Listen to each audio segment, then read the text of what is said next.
Hey everybody, this is your week 5 overview.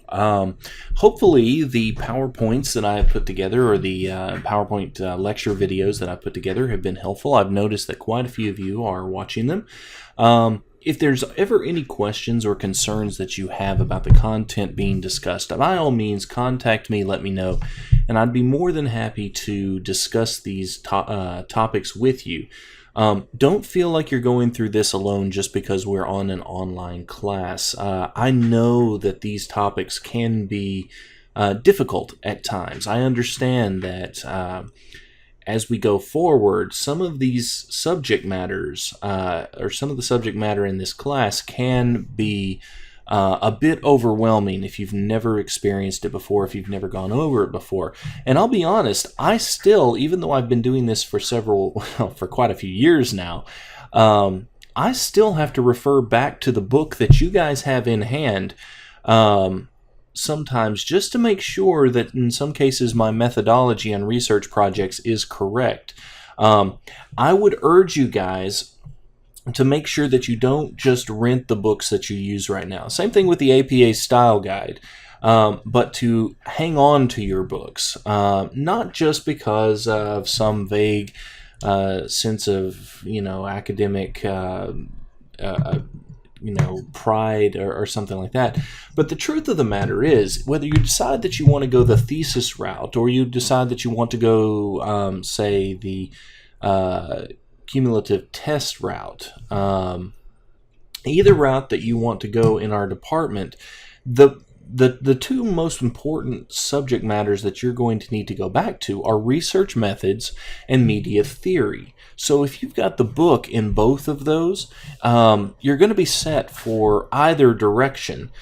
So if you're in media theory or if you're in research methods, I would suggest buy the book, keep the book, and make sure that you go over it. It is going to be one of the most helpful things through this program and hopefully on into the future. Now, let's go ahead and get into this. I will be recording this week lectures for chapters 5 through 9, I believe. And so 5 should be up probably tomorrow, which would be Monday. And then the rest of the lectures should come up within the next week or so. Hopefully you guys can take a look at them. I know they're a bit long, but I'm addressing them in much the same way I would if we were having a face-to-face class. And as always, as I said, if you have questions, let me know. Unit 1 focused mainly on important terminology and concepts that you needed to know. So when we talk about a sample versus a population, Unit 1 talked about that. When we are talking about concepts of basic, how can I say this? Basic concepts of how to think about research. Unit 1 hopefully helped you with this. The basic elements of research, internal and external validity, these things. Unit 1 went over most of these topics. Unit 2 switches gears and takes a more practical, hands-on approach to research and talks about methodologies. So if you have the basic understanding of what research is for and how research is generally approached in an academic or professional standpoint, the next thing you need to understand is all of the different tools and procedures that might be available to you. Now, the truth of the matter is, it's not an exhaustive list in this book. It can't be. New procedures, new techniques are coming out all the time. But what we try and do in this module is hit the high points and hit the things that are most commonly used. So for example, when we talk about qualitative research methods, we're going to talk about how to build a survey and what generally goes into survey research. Focus groups, what goes into focus groups. How do we construct focus group questions? I actually had a thesis a couple of semesters ago, where I referred back to your book and back to the subject matter on how to build research questions for a focus group. It's not as easy as just asking questions, as we'll get to a little bit later on. So you have to have some very specific considerations whenever you do focus group research. Same thing with survey research. What's the difference between open-ended and closed-ended questions, cohorts, coding? What does it mean when we're considering mixed methods? How do we mix quantitative and qualitative? What are they, and how do they mesh, and how do they, in some cases, go off into very, very different directions? One of the questions that we are going to address, or one of the things we're going to talk about, is what is a pilot study, and what is the significance of a pilot study? As you guys go forward and you think about doing research of your own, I would suggest that a pilot study is one of the most important things that you do. It's basically a trial run of whatever research project you think you might do. So you have this great idea. Well, before we go out and we, try and reach out to 100 or 200 or whatever sample size you need of individuals, let's run it with a small scale sample and see if all the pieces work. Let's run it through and see if there's any broken parts to our experiment or to our project, and we can work those out before we go large scale. Pre-testing, post-testing, we'll talk about reliability as well as validity. So these are all the topics that we're going to be talking about in Unit 2. So in week 5 and 6, you're going to be talking about qualitative research. We're going to talk about what it is, as well as something more specifically about a content analysis. Now, you do have a discussion post in week 5 and 6, as well as a reading quiz for weeks 5 and 6. So make sure that you keep an eye on your course calendar to get those taken care of.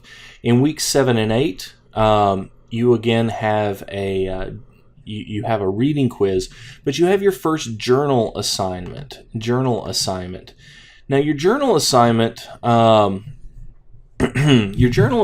is actually going to be perhaps your first real foray into going out and finding research. Now, this, strangely enough, can cause students problems and can be an issue for some people. It doesn't have to be, though. In your journal assignment, what we're asking you to do, or what I'm asking you to do, is actually to go out and find scholarly research. Now, it's not a matter of just Google searching something, although I will admit there are times I certainly use Google Scholar to find journal articles. But what I want you guys to do is actually go through the STEAM library. I'll give you guys a video of how to actually do this a little bit closer to time, but go through STEAM Library's search system. Find scholarly article, peer-reviewed articles. Now, what is a peer-reviewed article? Well, we'll give you a larger explanation later on, but I want to just give you a brief overview right now. If I go out and I find an article, like say in Wired magazine, has it been reviewed by someone? Well, yeah, the editor usually is the person that does look over the article and says, yes, it belongs in our journal or our magazine, and it's probably from somebody who is reputable in some way, shape, or form. But that's about it in some cases. Peer-reviewed articles in academic journals are very, very different. They go through a rigorous process. They, in some cases, take months and months of review before they're accepted into a journal. They have other academics that go through and look at your methodology, look at the sources, make sure that what you're arguing seems to be at very least in line with what other folks are discussing. Now, this isn't to say that if you bring in contradictory research that the other academics will reject it, but they will say, okay, if you bring in contradictory research, how does it connect with the other research in this field? So again, the review process for an academic journal is much, much, much more rigorous than it would be for a newspaper or a magazine or certainly a website. So when we tell you to go out and find an academic journal article, we're trying to get you to take your credibility level from here perhaps up. So your first journal assignment will be to go out and find an article and then discuss it on various from various perspectives. You can go to week 7 and 8 in Module 2 and see the actual assignment, and you'll drop it off in the Dropbox when you're done. I'm going to cut it off there, and I'll be giving you guys PowerPoints as the module goes on. Keep an eye on that. Again, if you have any questions or concerns, or if you just like to chat, my door and my phone is always open for you guys to call, drop by, discuss. I really like Skyping if you can't get in my office as opposed to a phone call. I like to see you guys. So if there's a method that works best for you, I can probably make that happen. And again, if you're feeling overwhelmed, totally understand that. Don't be afraid. Let me know. Talk to me. All right? All right. If you have any other questions, let me know. Otherwise, good luck, and look for those lectures that will be coming soon.